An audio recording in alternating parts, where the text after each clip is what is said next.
지금 전 세계 학계가 술렁이고 있습니다. 한국 서해 100m 아래에서 1만 년 전 인류의 흔적이 발견된 겁니다. 그런데 여러분, 인류의 첫 대홍수 하면 무엇이 떠오르시나요? 대부분 노아의 방주, 성경의 예언으로 알고 계시죠? 하지만 이번 발견은 그보다 2000년이나 앞선 기록이었습니다. 더 놀라운 건 이걸 발견한 사람이 한국인이 아니라 한국은 신화를 과학으로 포장한다고 비웃던 영국의 과학자였다는 사실입니다. 그녀가 직접 한국에 와서 데이터를 본 순간 말을 잃었죠. 하지만 유엔은 발표를 막았습니다. 성경이라는 단어를 삭제하라. 진실을 덮으려는 세계와 끝까지 밝히려는 한 과학자. 여러분은 어떻게 생각하시나요? 예언보다 먼저 기록된 인류의 첫 기억, 그 시작이 정말 한국이라면 믿으시겠습니까? 제 이야기를 시작하기 전에 구독과 좋아요 한 번씩 부탁드립니다. 혹시 이 영상을 어디서 보고 계신간요? 댓글로 남겨주세요. 안녕하세요. 저는 엠마 리처드슨입니다.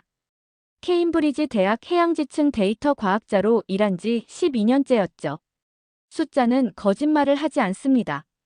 데이터는 감정을 담지 않아요. 그래서 저는 숫자를 믿었습니다. 사람보다 신념보다 전설보다. 그날 아침 모니터 앞에 앉았을 때 커피는 세 번째였어요. 유엔 유럽연합 공동 프로젝트 글로벌 해저 침수층 분석 데이터를 정리하고 있었습니다.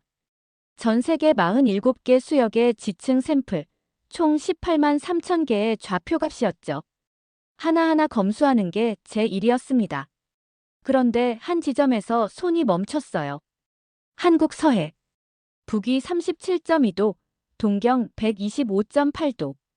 기원전 1만 200년 수심 100m, 퇴적층 내 유기물 반응 수치 0.82ppm.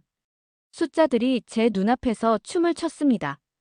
아니, 춤이 아니라 비명이었어요. 이건 말이 안 돼. 중얼거렸죠.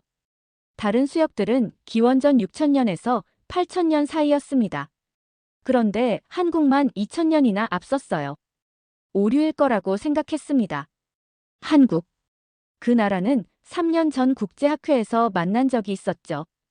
연구자들이 단군 신화니 장자못 전설이니 하는 이야기를 과학 세션에 끼워 넣더군요. 저는 그 자리에서 말했습니다. 신화는 고고학이 아니라 문학부에서 다루세요. 냉소가 섞인 목소리였죠. 그때부터였습니다. 동료들 사이에서 제 별명이 생겼어요. 동양 혐오형 엘리트. 기분 나쁜 호칭이었지만 부정하지 않았습니다.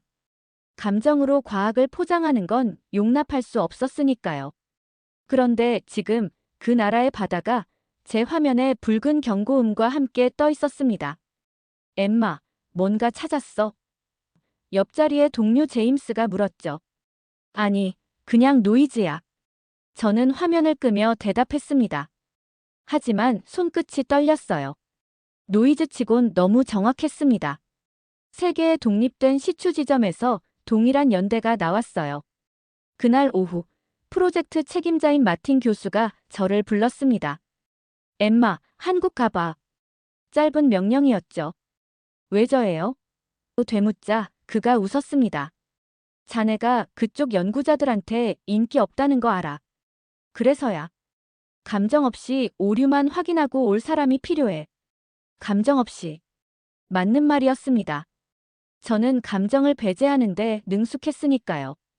일주일이면 되죠? 물었죠. 충분해. 오류 확인하고 보고서만 써. 마틴이 고개를 끄덕였습니다. 그날 밤 짐을 쌌어요. 노트북 하나, 측정 장비 세트, 여벌 옷 2벌. 가방은 가벼웠습니다. 마음도 가벼웠어요. 일주일이면 돌아올 거라 생각했으니까요. 그날 이후 모든 게 달라졌습니다. 비행기에 오르며 창밖을 봤어요. 런던의 회색 하늘이 점점 작아졌죠. 12시간 후면 서울에 도착합니다. 그리고 그곳에서 데이터의 오류를 증명하고 다시 돌아올 것이었어요. 좌석에 앉아 노트북을 열었습니다. 화면에 다시 그 숫자들이 떠올랐죠. 기원전 1만 년. 노아의 홍수가 기원전 8000년경으로 추정되는데 그보다 2000년이나 앞선 침수층이라니요. 말도 안 돼. 혼잣말이 새어나왔습니다.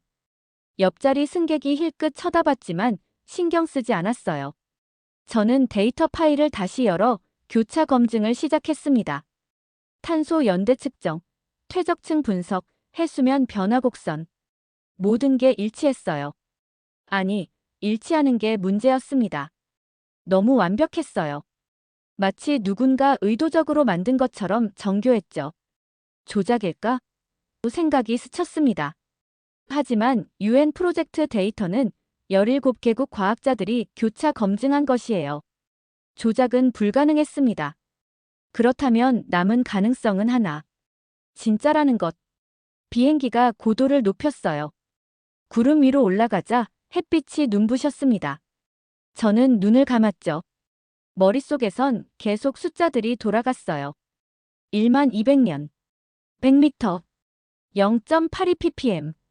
이 나라는 언제나 증거 대신 전설을 내세운다. 3년 전 학회에서 제가 했던 말이 귓가에 맴돌았습니다. 그때 한국 연구자 한 명이 제게 말했었죠. 리처드슨 박사 전설도 누군가의 기억입니다. 저는 코웃음 쳤어요.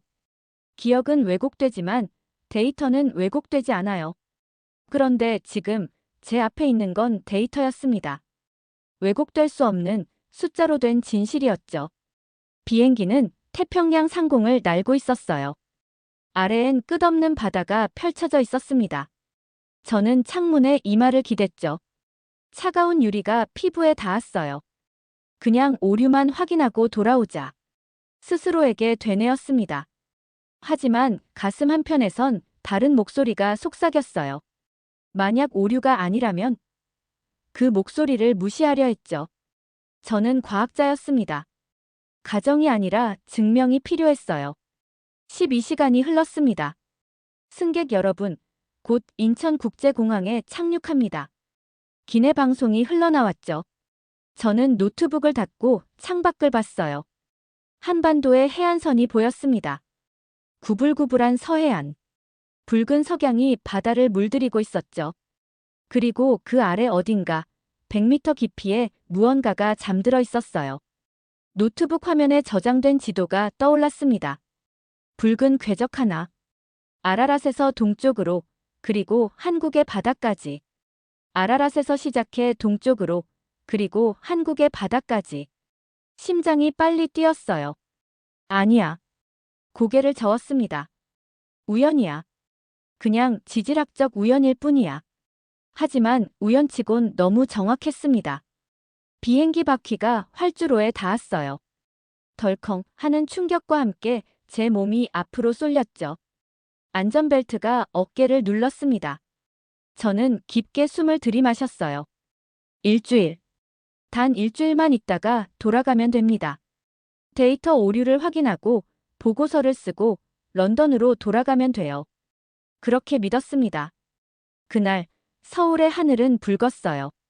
인천공항에서 나왔을 때 습한 공기가 얼굴을 감쌌습니다.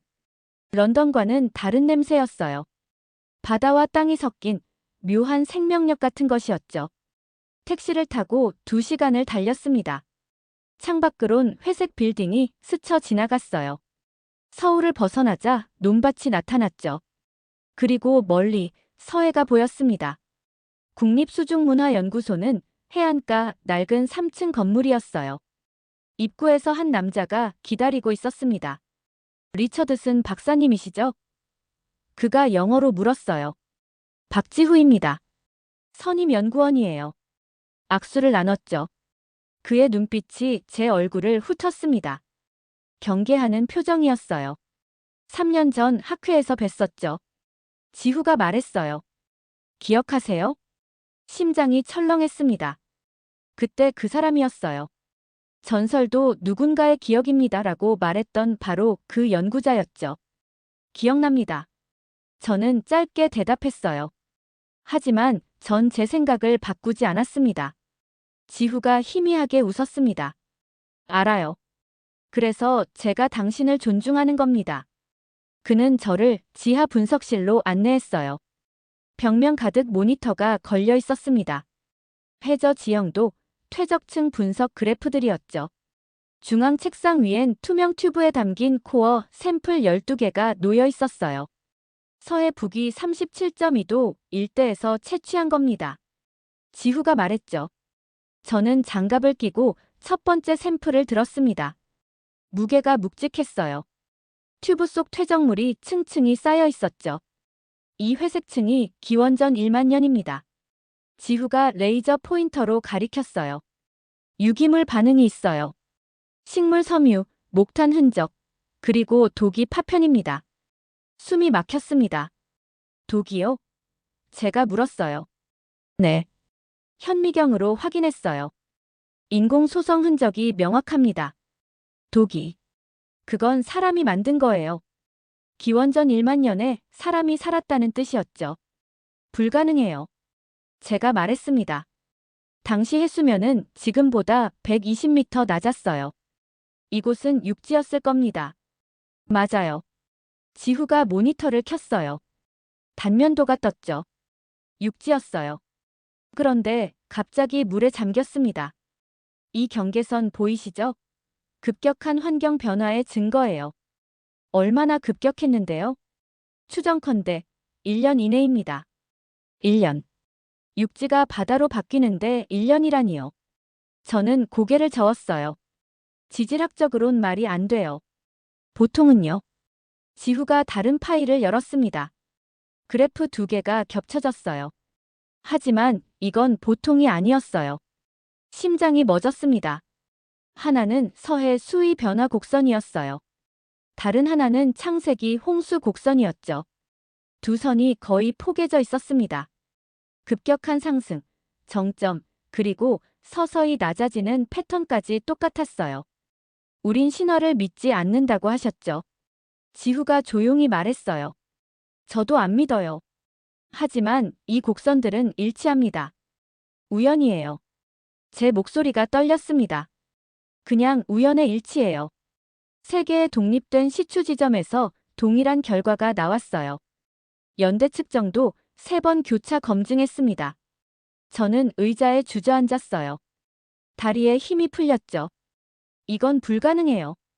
되뇌었습니다. 성경의 홍수보다 2000년 앞서요. 말도 안 돼요. 불가능이 아니라. 지후가 제 앞에 앉았어요. 아무도 본 적이 없는 겁니다. 그의 눈빛이 진지했습니다. 조롱도 없었고 우월감도 없었어요. 그냥 담담한 확신만 있었죠. 신화를 증명하고 싶진 않았어요. 제가 중얼거렸습니다. 하지만 이건 진실이네요. 지후가 제 말을 끝냈어요. 그날 이후 저의 세상은 완전히 달라졌습니다. 그때부터 저는 더 이상 확신할 수 없었어요. 12년간 믿어왔던 원칙들이 흔들렸죠. 숫자는 거짓말을 하지 않는다고 했지만 이 숫자들은 제가 믿고 싶지 않은 이야기를 하고 있었습니다. 내일 현장 가시겠어요? 지후가 물었어요. 배를 준비했습니다. 직접 보시는 게 좋을 것 같아서요. 저는 고개를 끄덕였습니다. 가야죠. 그날 밤 숙소 침대에 누워 천장을 바라봤어요. 머릿속은 복잡했습니다. 감정으로 과학을 포장하지 말라고 했던 제 말이 부메랑처럼 돌아왔죠. 하지만 지금 제 앞에 있는 건 감정이 아니었어요. 데이터였습니다. 왜곡될 수 없는 숫자들이었죠. 눈을 감았습니다. 어둠 속에서 물소리가 들리는 것 같았어요. 1만 년 전 서해의 파도 소리였을까요? 아니면 제 편견이 무너지는 소리였을까요? 잠들기 직전 지후의 말이 떠올랐습니다. 불가능이 아니라 아무도 본 적이 없는 겁니다. 맞는 말이었어요. 저는 보지 못했던 것 뿐이었습니다. 보려 하지 않았던 것 뿐이었죠. 다음 날 아침, 지후와 함께 분석실로 돌아왔습니다. 밤새 데이터를 검토했어요. 커피를 5잔 마셨죠. 눈이 충혈됐지만 잠이 오지 않았습니다.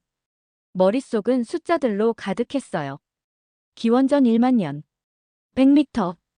1년 이내 침수. 오늘 배 타기 전에 보실 게 있어요. 지후가 책 한 권을 꺼냈습니다. 낡은 표지였죠. 삼국유사예요. 13세기에 쓰인 한국 고대 설화집입니다. 저는 눈썹을 치켜 올렸어요. 설화요? 전 과학자입니다. 저도 알아요. 지후가 책을 펼쳤어요. 하지만 들어만 보세요. 그가 한 페이지를 가리켰습니다. 한자가 빼곡했죠. 그 아래 영어 번역본이 붙어 있었어요. 장자못 설화입니다. 지후가 읽기 시작했어요. 옛날 한 마을에 부자가 살았어요. 어느 날 노승이 찾아와 시주를 청했죠. 부자는 거절했고 노승은 말했습니다. 내일 이 마을에 큰 물이 올 것이다. 뒤돌아보지 말고 산으로 피하라. 다음 날 하늘에서 물이 쏟아졌어요. 마을 전체가 물에 잠겼고 그 자리에 못이 생겼습니다. 저는 팔짱을 꼈어요. 전형적인 도덕 설화네요. 착한 사람은 구원받고 악한 사람은 벌받는다는. 그렇게만 보이죠. 지후가 고개를 끄덕였어요. 하지만 이 부분을 보세요. 그가 다른 책을 펼쳤습니다. 성경이었어요. 창세기였죠. 창세기 11장 2절입니다. 지후가 읽었어요. 그들이 동방으로 옮기다가 신할 평지를 만나 거기 거류하였더라. 동방. 동쪽이에요. 그리고 창세기 7장 11절. 지후가 계속했습니다. 그날에 큰 기품의 샘들이 터지며 하늘의 창문들이 열려. 큰 물. 하늘에서 쏟아진 물이었죠. 저는 두 텍스트를 번갈아 봤어요. 입술이 말랐습니다. 이건 우연이에요. 홍수 신화는 전 세계 어디에나 있어요. 메소포타미아, 그리스, 인도에도 있죠. 맞아요. 지후가 모니터를 켰습니다. 하지만 시간을 보세요. 화면에 지도가 떴어요. 붉은 점들이 찍혀 있었죠. 이건 전 세계 홍수 신화의 추정 시기입니다. 지후가 설명했어요. 메소포타미아 길가메시 서사시, 기원전 2100년. 그리스 데우칼리온 신화, 기원전 1500년. 성경 노아의 홍수, 기원전 8000년 추정. 그가 한반도를 확대했습니다. 빨간 점 하나가 깜빡였어요. 한국 장자못 설화의 배경 시기. 학자들은 구전 전승을 역추적해 기원전 1만 년경으로 봅니다. 심장이 빨리 뛰었어요. 가장 오래된 홍수 이야기. 가장 동쪽에 있는 나라. 가장 깊은 바다에 잠긴 흔적이었죠. 그건 종교나 민속이지 과학이 아니잖아요. 제가 말했습니다. 하지만 목소리에 힘이 없었어요. 그건 잊힌 데이터의 다른 이름이에요. 지후가 조용히 대답했죠. 그 순간 모든 게 연결됐습니다. 서해 해저의 도기 파편. 급격한 침수층. 잃지 않은 수위 곡선. 그리고 1만 년을 견딘 이야기들이었어요. 신화는 꾸며낸 게 아니라 제가 중얼거렸습니다. 잃어버린 데이터였어요. 지후가 미소 지었어요. 처음으로 보는 진짜 미소였죠. 이제 이해하시는군요. 그가 말했습니다. 사람들은 기록할 수 없었어요. 문자가 없었으니까요. 하지만 잊을 수도 없었죠. 너무 큰 재앙이었으니까요. 그래서 이야기로 남겼습니다. 세대에서 세대로 전해지는 이야기로요. 저는 창밖을 봤어요.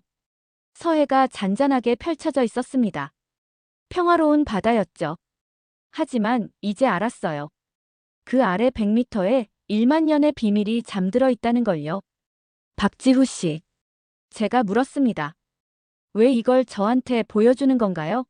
전 3년 전 당신을 무시했어요. 지후가 잠시 침묵했어요. 그러다 조용히 말했습니다. 리처드슨 박사님은 데이터를 믿는 사람이에요. 감정이나 편견이 아니라 숫자를 믿죠. 그래서 당신이 필요합니다. 그가 저를 똑바로 봤어요. 이 발견을 세상에 알리려면 한국 사람이 아닌 누군가가 증명해야 해요. 그래야 사람들이 믿을 테니까요. 가슴이 뜨거워졌습니다. 3년 전 제가 그에게 했던 냉소. 그 상처를 안고도 지후는 진실을 위해 저를 불렀던 거예요. 죄송합니다. 제가 말했어요. 3년 전 일요. 괜찮아요. 지후가 고개를 저었죠. 당신은 틀리지 않았어요. 그때 우린 증거가 부족했으니까요. 하지만 이제는 있습니다. 그가 증강현실 디스플레이를 켰어요. 허공에 두 텍스트가 떠올랐습니다. 창세기 9절과 삼국유사 9절이었죠. 두 문장이 천천히 겹쳐졌어요. 동방으로 옮기다가 하늘에서 큰 물이 쏟아져 같은 이야기였습니다. 다른 언어로 다른 시대에 쓰였지만 같은 기억이었어요. 하지만 그는 몰랐습니다. 이 발견이 얼마나 큰 파장을 일으킬지, 누가 이걸 막으려 할지를요. 그리고 제가 얼마나 큰 선택의 기로에 서게 될지도요. 그날 오후, 우리는 배에 올랐습니다. 서해로 향하는 작은 조사선이었어요.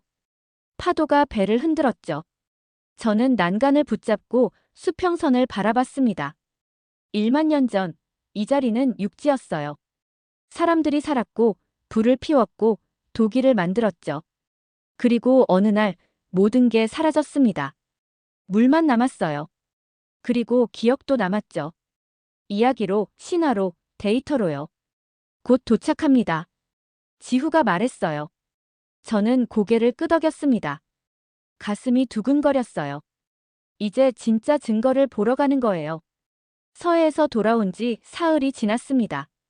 72페이지짜리 보고서를 완성했어요. 코어 샘플 데이터, 탄소 연대 측정, 퇴적층 분석을 담았죠. 그리고 마지막 장에 이렇게 썼습니다. 서해 북위 37.2도는 인류 최초의 대규모 침수 사건을 기록한다. 기원전 1만 년, 이는 성경을 포함한 고대 홍수 서사의 원형일 가능성이 높다. 엔터키를 누르려는 순간 메시지가 떴어요. 발신자 앙드레 뒤랑. 국제해양유산위원회 사무총장이었죠. 엠마, 내일 오전 10시 서울 사무소로 오게. 다음 날 고층 빌딩 22층 회의실에 도착했습니다. 앙드레 뒤랑이 테이블 맞은편에 앉아 있었어요. 50대 중반, 회색 양복에 금태 안경을 낀 남자였죠. 앉게. 그가 말했습니다. 테이블 위에 제 보고서가 놓여 있었어요. 빨간 펜으로 여러 곳에 밑줄이 그어져 있었죠. 데이터는 훌륭해. 뒤랑이 보고서를 넘기며 말했어요. 하지만 이 부분은 문제가 있어. 그가 마지막 장을 펼쳤습니다. 성경을 포함한 고대 홍수 서사의 원형이라는 부분이었죠. 이 문장을 삭제하게. 왜요? 제가 물었어요. 과학 논문에 종교적 해석을 넣으면 어떻게 되는지 알잖아. 뒤랑이 안경을 벗었습니다. 창조론자들이 달려들 거야. 진화론 논쟁이 다시 불붙을 거고. 하지만 데이터가 가리키는 건 데이터는 사실만 말해. 뒤랑이 끼어들었어요. 해석은 사람이 하는 거지. 자네 해석은 너무 위험해. 위험하다고요? 목소리가 높아졌습니다. 학문적 중립성이 중요해. 뒤랑이 창밖을 봤어요. UN 프로젝트는 정치적으로, 종교적으로 중립이어야 하거든. 저는 보고서를 움켜쥐었어요. 삭제하면 논문은 남고 진실은 사라집니다.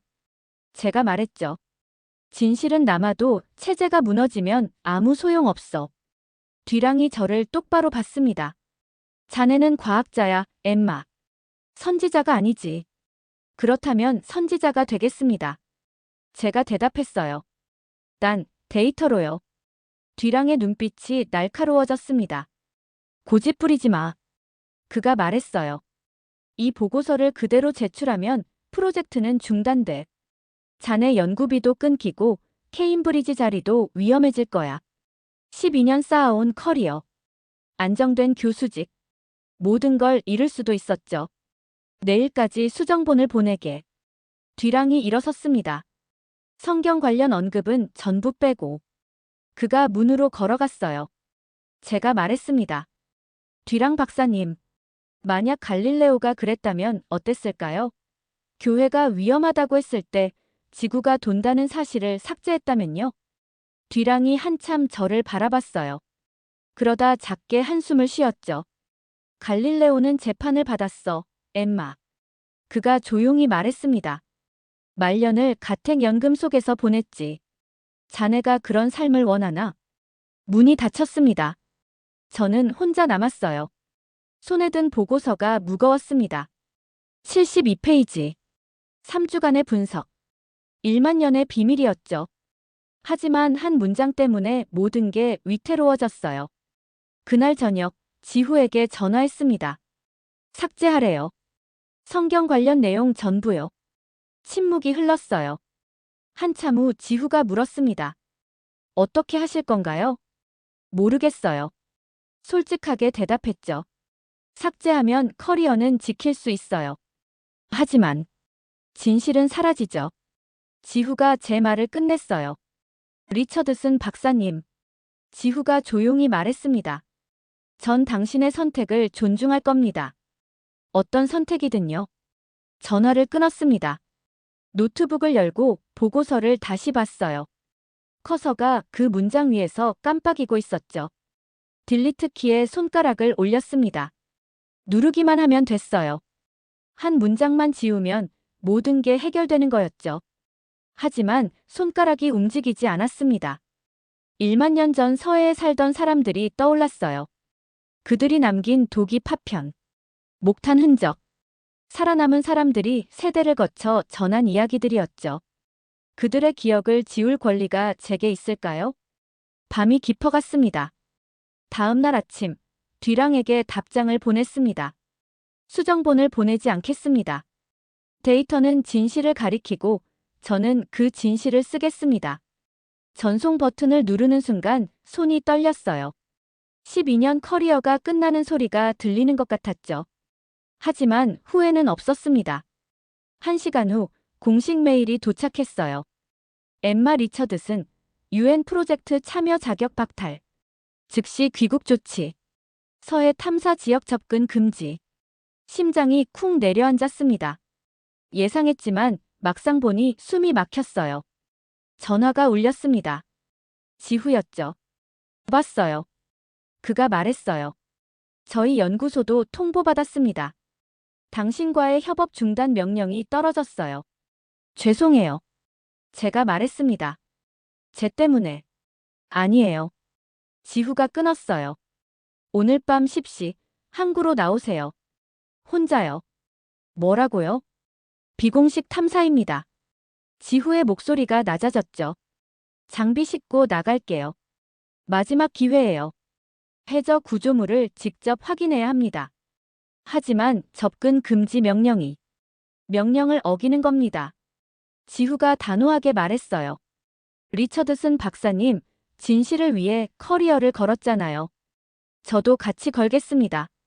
전화가 끊겼습니다. 저는 창밖을 봤어요. 서해가 멀리 보였죠. 저 아래 100m에 뭔가 있어요. 십자형 석조 구조물이라고 했죠. 라이다 스캔에서 희미하게 잡힌 형태였습니다. 그걸 확인하지 않고 돌아갈 순 없었어요. 밤 10시 작은 어촌 항구에 도착했습니다. 가로등 3개만 깜빡이는 어두운 곳이었어요. 지후가 낡은 조사선 옆에 서 있었죠. 그리고 옆엔 젊은 여자가 있었습니다. 나카무라 유이예요. 그녀가 인사했어요. 라이다 장비 엔지니어입니다. 일본 억양이 섞인 한국어였죠. 위험한 일인 거 아시죠? 제가 물었습니다. 데이터엔 국적이 없어요. 유이가 웃었어요. 진실만 남아요. 우리는 배에 올랐습니다. 지후가 엔진을 켰어요. 덜컹거리는 소리와 함께 배가 움직였죠. 항구를 벗어나자 어둠만 남았습니다. 목표 지점까지 40분이요. 지후가 말했어요. 해경 순찰 시간은 확인했어요. 새벽 2시까지는 안전합니다. 유이가 라이다 장비를 점검했어요. 모니터의 해저 지형이 실시간으로 떴죠. 평탄한 해저면이 계속 이어졌습니다. 1시간쯤 지났을까요? 유이가 소리쳤어요. 뭔가 있어요. 모니터를 봤습니다. 해저면에 뭔가 솟아 있었어요. 자연 지형이 아니었죠. 너무 규칙적이었습니다. 십자형이에요. 유이가 화면을 확대했어요. 가로 12m, 세로 8m. 명확한 인공 구조물입니다. 숨이 멎었어요. 잠수 준비하세요. 지후가 말했습니다. 지금요? 제가 물었죠. 지금 아니면 기회 없어요. 지후가 잠수복을 건넸습니다. 100m 깊이라 위험하긴 해요. 하지만 갈 수 있어요. 저는 잠수복을 입었습니다. 손이 떨렸어요. 12년 과학자 생활에서 직접 잠수는 처음이었죠. 산소 30분이요. 지후가 탱크를 확인했어요. 20분 탐사하고 10분 안에 올라와야 해요. 우리는 바다에 뛰어들었습니다. 차가운 물이 몸을 감쌌어요. 라이트를 켰죠. 빛이 어둠을 뚫고 나갔습니다. 천천히 내려갔어요. 10m, 30m, 50m. 귀가 먹먹해졌죠. 80m쯤 내려갔을 때 뭔가 보였습니다. 해저 바닥에 돌무더기가 있었어요. 아니, 무너진 건축물이었죠. 지후가 손전등을 비췄습니다. 십자형 석조물이 드러났어요. 심장이 터질 것 같았습니다. 가까이 다가갔어요. 돌 표면을 만졌죠. 거칠었지만 인공적으로 다듬어진 흔적이 있었습니다. 그리고 돌과 돌 사이에 뭔가 끼어 있었어요. 독이 파편이었습니다. 지후가 샘플을 채취했어요. 방수 케이스에 넣었죠. 저도 또 다른 파편을 집었습니다.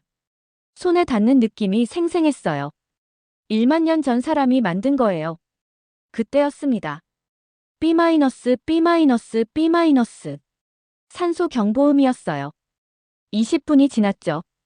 올라가요. 지후가 제 팔을 잡았습니다. 위로 올라가기 시작했어요. 하지만 뭔가 이상했습니다. 몸이 무거웠어요. 오른쪽 다리가 움직이지 않았죠. 라인이 돌에 걸려 있었습니다. 움직이지 마세요.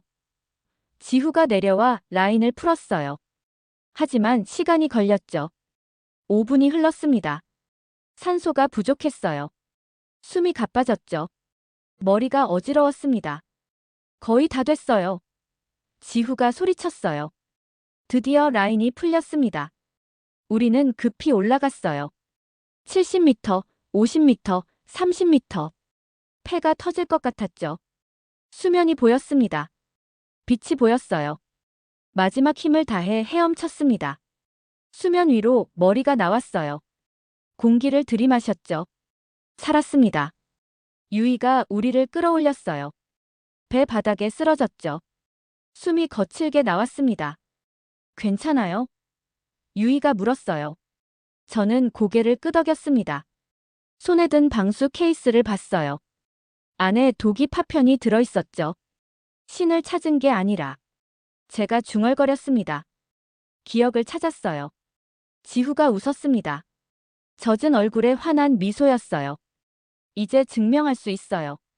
그가 말했죠. 1만 년 전 여기 사람들이 살았다는 걸요. 배는 항구로 돌아갔습니다.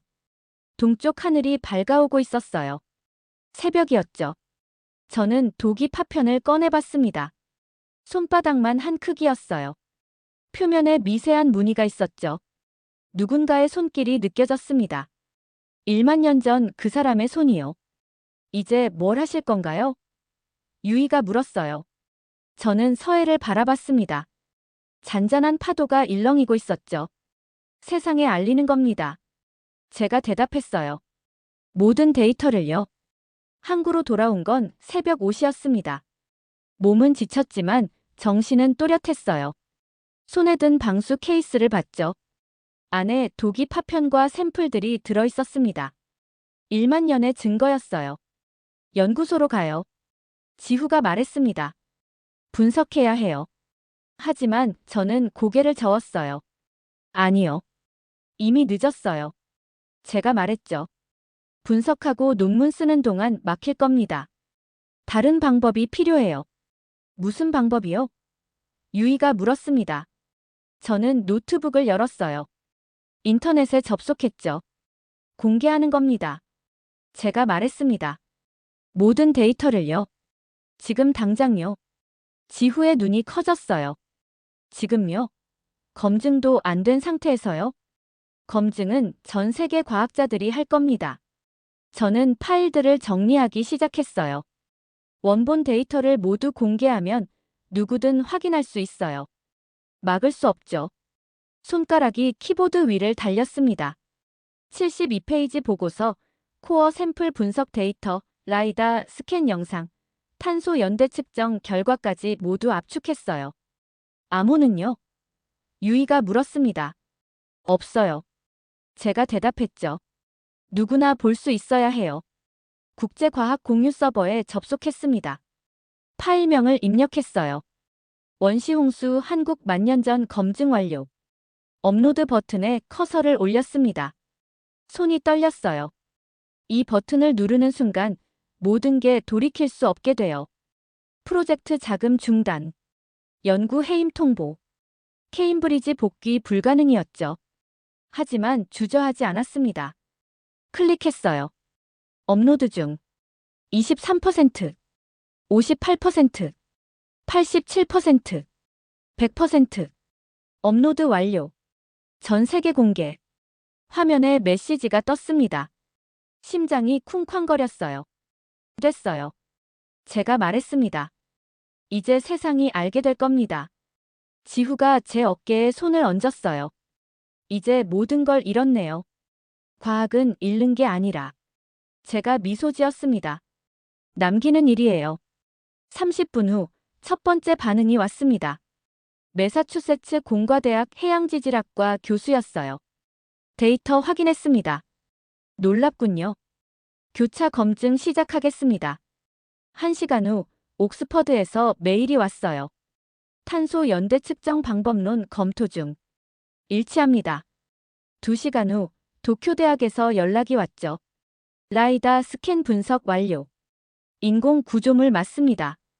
전 세계 과학자들이 접속하기 시작했어요. 오전 9시 뒤랑에게서 전화가 왔습니다. 엠마. 그가 소리쳤어요. 무슨 짓을 한 거야? 제 일을 했어요. 저는 침착하게 대답했습니다. 과학자로서요. 자네 인생 끝났어. 뒤랑의 목소리가 떨렸죠. 유엔은 자네를 고소할 거야. 무단 데이터 유출로. 그럼 재판에서 만나죠. 제가 말했어요. 그때 전 세계가 이 데이터를 보게 될 테니까요.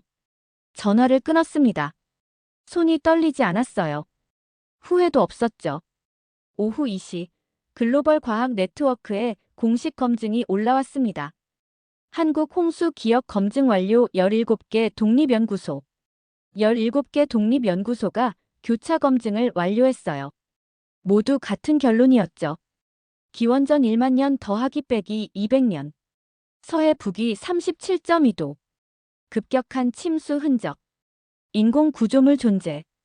인류 최초에 기록된 대홍수. 저는 창밖을 봤습니다. 서해가 햇빛에 반짝이고 있었어요. 바다는 기억하고. 제가 중얼거렸습니다. 우리는 이제 그걸 읽는 겁니다. 지후가 웃었어요. 해냈네요. 아니요. 제가 고개를 저었죠. 이제 시작이에요. 그날 저녁 국제뉴스가 터졌습니다. 한국 서해에서 인류 최초 대홍수 흔적 발견. 성경보다 2000년 앞선 침수 사건 동방에서 시작된 인류의 기억. 헤드라인들이 쏟아졌어요. 하지만 그는 몰랐습니다. 아니, 우리 모두 몰랐죠. 이 발견이 얼마나 큰 파장을 일으킬지, 누가 지지하고 누가 반대할지를요. 그때부터 진짜 싸움이 시작될 거라는 걸요. 밤 11시 숙소로 돌아왔습니다. 침대에 누웠어요. 천장을 바라봤죠.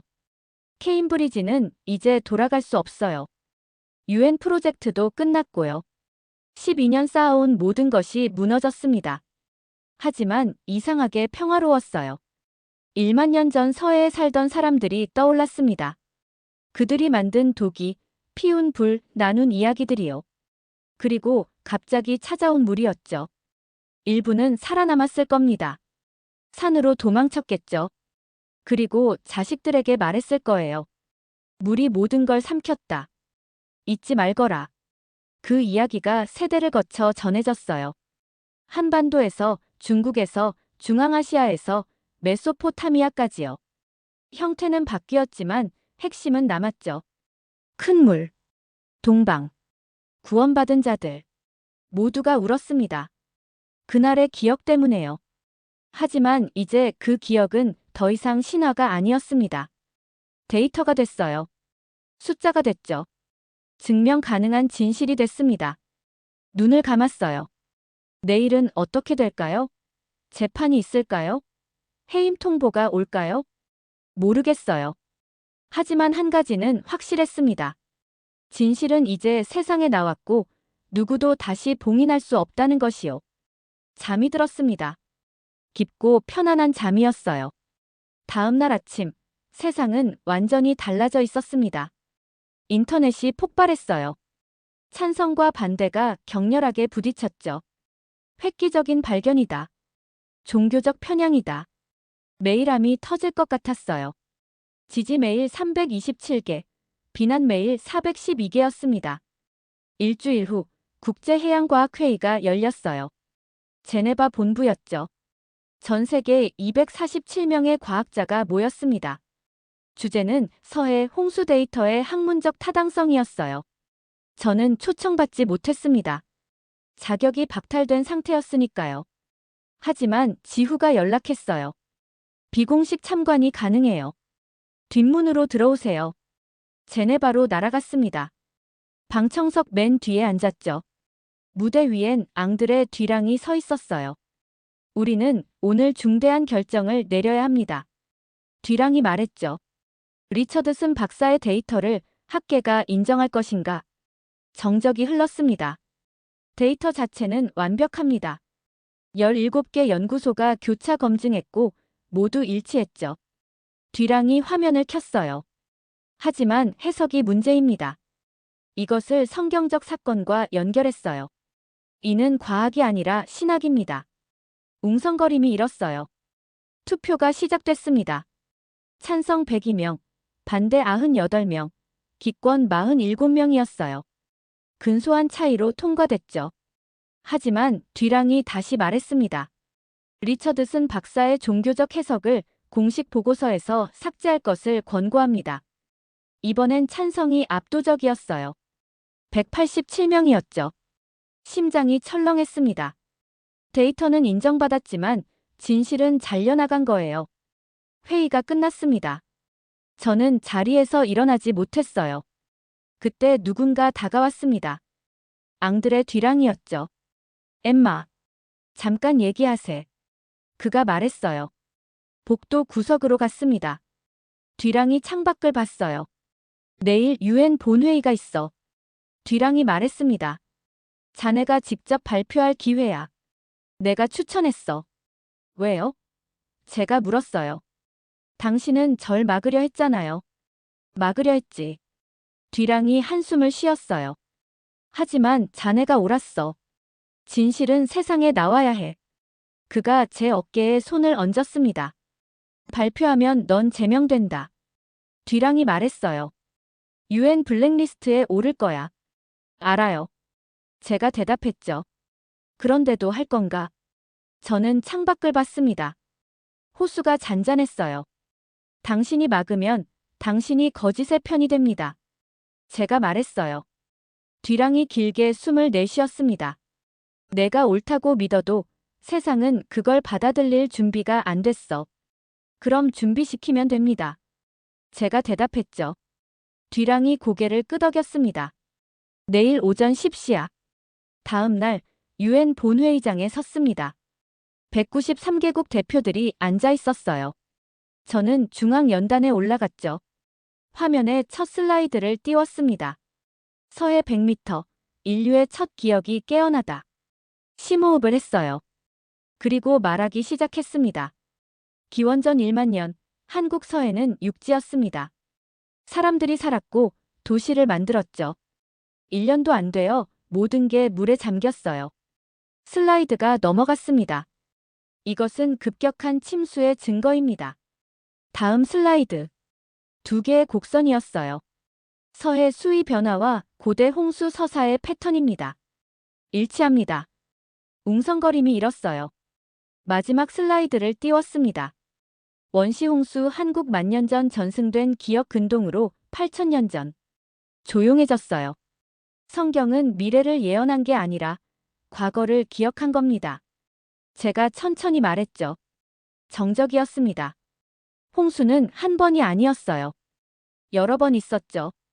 가장 먼저 일어난 곳이 동쪽, 한국이었습니다. 그 기억이 서쪽으로 전해졌고 메소포타미아에서 글로 기록됐어요. 앙들의 뒤랑이 천천히 손뼉을 쳤습니다.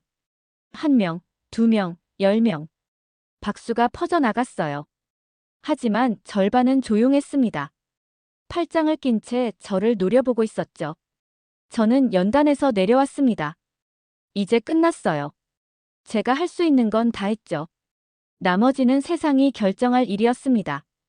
발표가 끝난 후 회의장을 나왔습니다. 복도가 텅 비어 있었어요. 발소리만 메아리 쳤죠. 차가운 대리석 바닥이 발바닥을 통해 올라왔습니다. 온몸의 긴장이 풀리며 다리가 후들거렸어요. 창가에 기대섰습니다.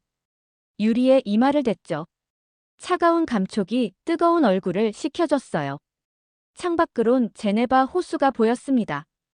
햇빛이 수면에 부딪혀 반짝이고 있었죠. 눈을 감았어요. 심장이 여전히 빠르게 뛰었습니다. 끝났어. 혼잣말이 새어나왔어요. 이제 정말 끝이야. 발소리가 들렸습니다. 지후였어요. 그가 제 옆에 섰죠. 훌륭했어요. 지후가 조용히 말했습니다. 세상이 들었어요. 저는 고개를 저었어요. 절반은 반대했잖아요. 절반은 지지했어요. 지후가 미소 지었죠. 그걸로 충분합니다. 손에 든 핸드폰이 진동했어요. 메시지가 쏟아지고 있었습니다. 화면을 봤죠. 전 세계 언론사들이었어요. 인터뷰 요청이네요. 지후가 화면을 힐끗 봤습니다. 거절할게요. 제가 말했어요. 이미 할 말은 다 했으니까요. 그날 오후 숙소로 돌아왔습니다. 침대에 누웠어요. 천장에 하얀 페인트가 눈에 들어왔죠.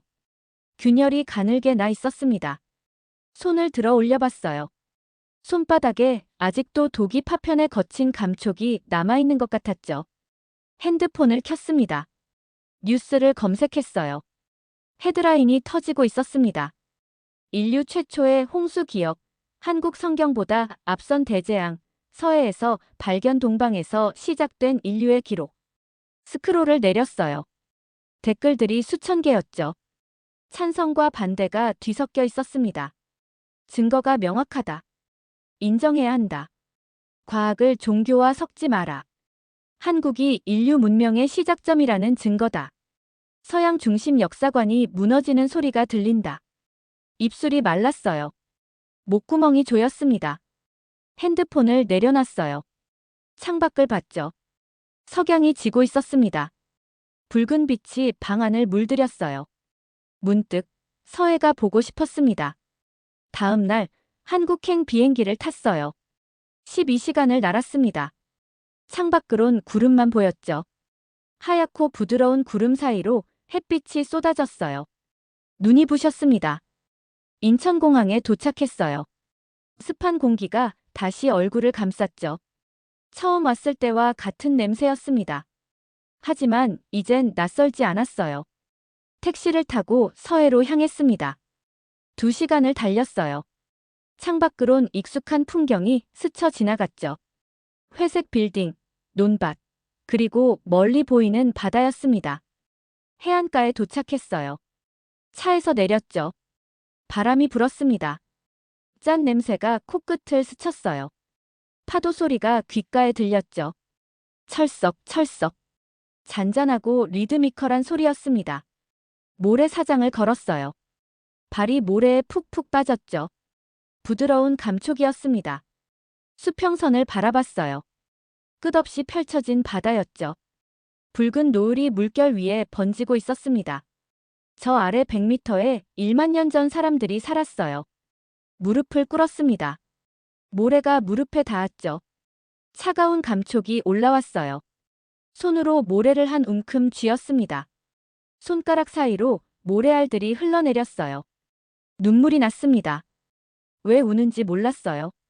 슬퍼서도 기뻐서도 아니었죠. 그냥 뭔가 벅차올랐습니다. 그들은 동쪽으로 옮겼고 중얼거렸어요. 이곳에서 멈췄다.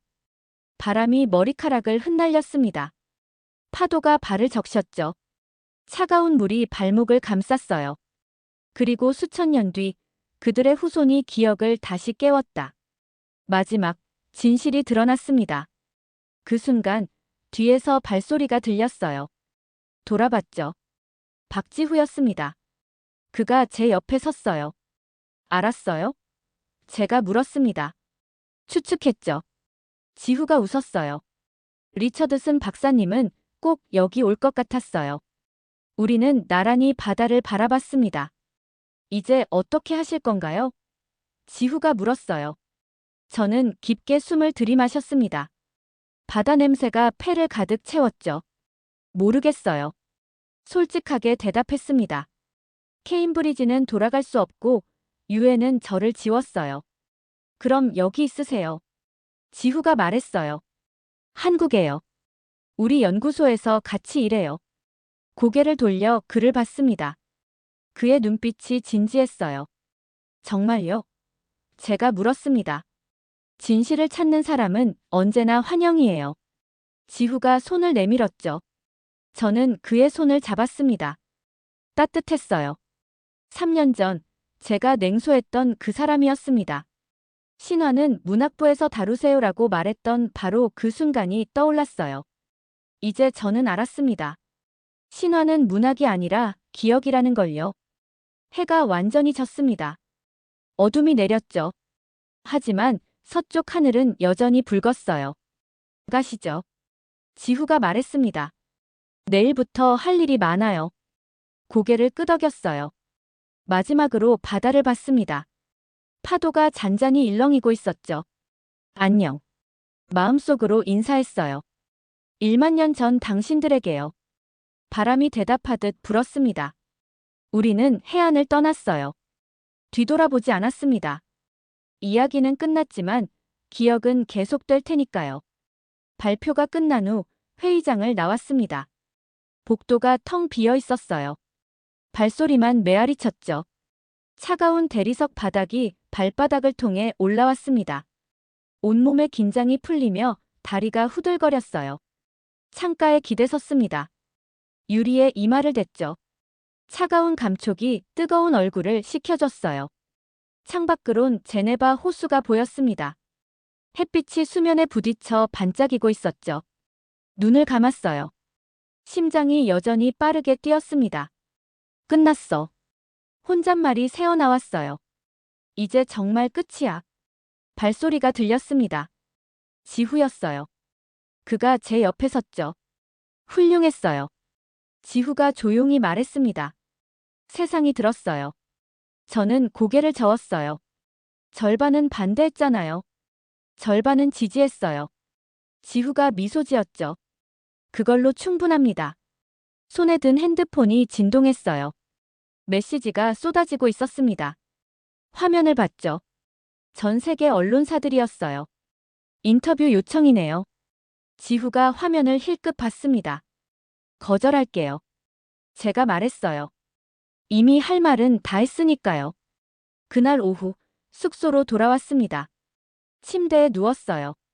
천장에 하얀 페인트가 눈에 들어왔죠. 균열이 가늘게 나 있었습니다. 손을 들어 올려봤어요. 손바닥에 아직도 독이 파편에 거친 감촉이 남아있는 것 같았죠. 핸드폰을 켰습니다. 뉴스를 검색했어요. 헤드라인이 터지고 있었습니다. 인류 최초의 홍수 기억, 한국 성경보다 앞선 대재앙, 서해에서 발견 동방에서 시작된 인류의 기록. 스크롤을 내렸어요. 댓글들이 수천 개였죠. 찬성과 반대가 뒤섞여 있었습니다. 증거가 명확하다. 인정해야 한다. 과학을 종교와 섞지 마라. 한국이 인류 문명의 시작점이라는 증거다. 서양 중심 역사관이 무너지는 소리가 들린다. 입술이 말랐어요. 목구멍이 조였습니다. 핸드폰을 내려놨어요. 창밖을 봤죠. 석양이 지고 있었습니다. 붉은 빛이 방 안을 물들였어요. 문득 서해가 보고 싶었습니다. 다음 날 한국행 비행기를 탔어요. 12시간을 날았습니다. 창밖으론 구름만 보였죠. 하얗고 부드러운 구름 사이로 햇빛이 쏟아졌어요. 눈이 부셨습니다. 인천공항에 도착했어요. 습한 공기가 다시 얼굴을 감쌌죠. 처음 왔을 때와 같은 냄새였습니다. 하지만 이젠 낯설지 않았어요. 택시를 타고 서해로 향했습니다. 2시간을 달렸어요. 창밖으론 익숙한 풍경이 스쳐 지나갔죠. 회색 빌딩, 논밭, 그리고 멀리 보이는 바다였습니다. 해안가에 도착했어요. 차에서 내렸죠. 바람이 불었습니다. 짠 냄새가 코끝을 스쳤어요. 파도 소리가 귓가에 들렸죠. 철썩, 철썩. 잔잔하고 리드미컬한 소리였습니다. 모래사장을 걸었어요. 발이 모래에 푹푹 빠졌죠. 부드러운 감촉이었습니다. 수평선을 바라봤어요. 끝없이 펼쳐진 바다였죠. 붉은 노을이 물결 위에 번지고 있었습니다. 저 아래 100m에 1만 년 전 사람들이 살았어요. 무릎을 꿇었습니다. 모래가 무릎에 닿았죠. 차가운 감촉이 올라왔어요. 손으로 모래를 한 움큼 쥐었습니다. 손가락 사이로 모래알들이 흘러내렸어요. 눈물이 났습니다. 왜 우는지 몰랐어요. 슬퍼서도 기뻐서도 아니었죠. 그냥 뭔가 벅차올랐습니다. 그들은 동쪽으로 옮겼고 중얼거렸어요. 이곳에서 멈췄다. 바람이 머리카락을 흩날렸습니다. 파도가 발을 적셨죠. 차가운 물이 발목을 감쌌어요. 그리고 수천 년 뒤 그들의 후손이 기억을 다시 깨웠다. 마지막 진실이 드러났습니다. 그 순간 뒤에서 발소리가 들렸어요. 돌아봤죠. 박지후였습니다. 그가 제 옆에 섰어요. 알았어요? 제가 물었습니다. 추측했죠. 지후가 웃었어요. 리처드슨 박사님은 꼭 여기 올 것 같았어요. 우리는 나란히 바다를 바라봤습니다. 이제 어떻게 하실 건가요? 지후가 물었어요. 저는 깊게 숨을 들이마셨습니다. 바다 냄새가 폐를 가득 채웠죠. 모르겠어요. 솔직하게 대답했습니다. 케임브리지는 돌아갈 수 없고 유엔은 저를 지웠어요. 그럼 여기 있으세요. 지후가 말했어요. 한국에요. 우리 연구소에서 같이 일해요. 고개를 돌려 그를 봤습니다. 그의 눈빛이 진지했어요. 정말요? 제가 물었습니다. 진실을 찾는 사람은 언제나 환영이에요. 지후가 손을 내밀었죠. 저는 그의 손을 잡았습니다. 따뜻했어요. 3년 전 제가 냉소했던 그 사람이었습니다. 신화는 문학부에서 다루세요라고 말했던 바로 그 순간이 떠올랐어요. 이제 저는 알았습니다. 신화는 문학이 아니라 기억이라는 걸요. 해가 완전히 졌습니다. 어둠이 내렸죠. 하지만 서쪽 하늘은 여전히 붉었어요. 가시죠. 지후가 말했습니다. 내일부터 할 일이 많아요. 고개를 끄덕였어요. 마지막으로 바다를 봤습니다. 파도가 잔잔히 일렁이고 있었죠. 안녕. 마음속으로 인사했어요. 1만 년 전 당신들에게요. 바람이 대답하듯 불었습니다. 우리는 해안을 떠났어요. 뒤돌아보지 않았습니다. 이야기는 끝났지만 기억은 계속될 테니까요.